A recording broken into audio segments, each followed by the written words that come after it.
Are you looking for a game that's only objective is to have fun in the most ridiculous way possible? Well, then Totally Reliable Delivery Service may be that game for you. What's going on, you guys? My name is Ryan, aka Arpit. If this is your first time to the channel, make sure and hit that subscribe button. And today we are going to be taking a look at this game and whether or not it's worth picking up on the eShop for the Nintendo Switch. So without further ado, let's get right into it. Totally Reliable Delivery Service is a simple game which really works in its favor. It's an open world sandbox game, so you can literally do whatever the heck you want. If you want to deliver packages, you can do that. If you want to mess around with a friend and find all the crazy mechanics possible in the game, then you can do that too. The game drops you off at the Totally Reliable Delivery Service headquarters, and it's up to you from there. If you are more into the objectives of the game does a good job of letting you know where the nearest delivery opportunity is. So once you complete one drop-off, you can be right off to the next one. If you choose to go the delivery route, you still get to experience the world because many of the deliveries will have you traveling to a different part of the map. You have the ability to customize your character. You can change the gender, skin tone, hair, face, clothing, and accessories. They have a randomized feature available to give you something crazy and random if that's what you're feeling too.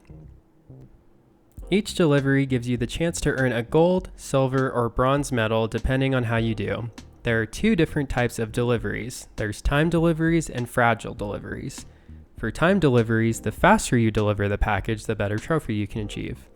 For these, I would not get my hopes up on getting a gold trophy your first try, at least when you're first starting out.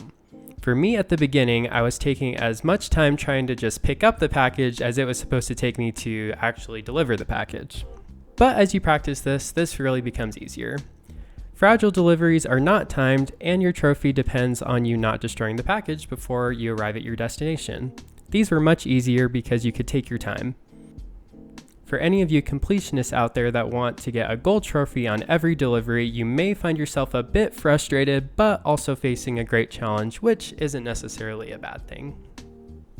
In my opinion, the way to get the most out of this game is to play with at least one other person. Unfortunately, I played most of what I've played so far by myself. One, because I don't really have any friends, and two, because I asked my wife to play with me and she said, no thanks. They ask you how you are, you just have to say that you're fine when you're not really fine, but you just can't get into it because they would never understand. Now, I know she'd play with me if I really wanted her to, but in all seriousness, this game is meant to be played with other people. The more the merrier. You can play with up to 4 people local co-op, or you can also play online. Because I didn't have anyone else to play with at the time, I tried out the online multiplayer option. This is fun if you're looking to goof around with some random people. However, I wouldn't expect to get any deliveries done since it's nearly impossible to communicate with the other players.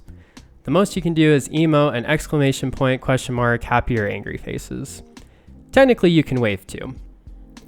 It was hard to even just get everyone to the same location sometimes. This feature is definitely viable to have some random fun, or if you want to link up with a friend that's far away. Do keep in mind you do need a Nintendo Online membership in order to utilize any of the online features. This game uses ragdoll physics, which causes both some hilarious moments as well as some moments that made me want to rage quit a little bit. If you've never played a game with these physics, or if it has been a while for you, it will definitely take some getting used to. That was kind of the case for me because I haven't played a game like this in a while. So it took me a good hour or so before I really felt comfortable with the controls. There are moments when you hilariously blow yourself up trying to deliver a package that is clearly a bomb, even when it says it isn't. But then there are also deliveries that require you to use a belt car to shoot a fish into a building. The problem with this is that it requires a decent amount of precision, and because of the ragdoll physics and just kind of how the game plays, it can really feel nearly impossible to accomplish this task. Luckily, if you find yourself wanting to rage quit, you can always restart the delivery at the beginning, or you can cancel it altogether and move on to a different one. One thing about this game that made it feel a little incomplete was the time it took for the world to load. And I'm not talking about the initial load up time, but actually when you are flying around in like a helicopter, out of nowhere a Ferris wheel might appear that you probably should have been able to see coming a lot sooner. This isn't the biggest complaint in the world, but it feels like something that could be cleaned up with a patch in the future. Now let's get into whether or not I think this game is worth picking up for you. Usually for my eShop reviews, I pick either trash or treasure, but this is a game that feels a little bit unique. This game right now is priced at $14.99.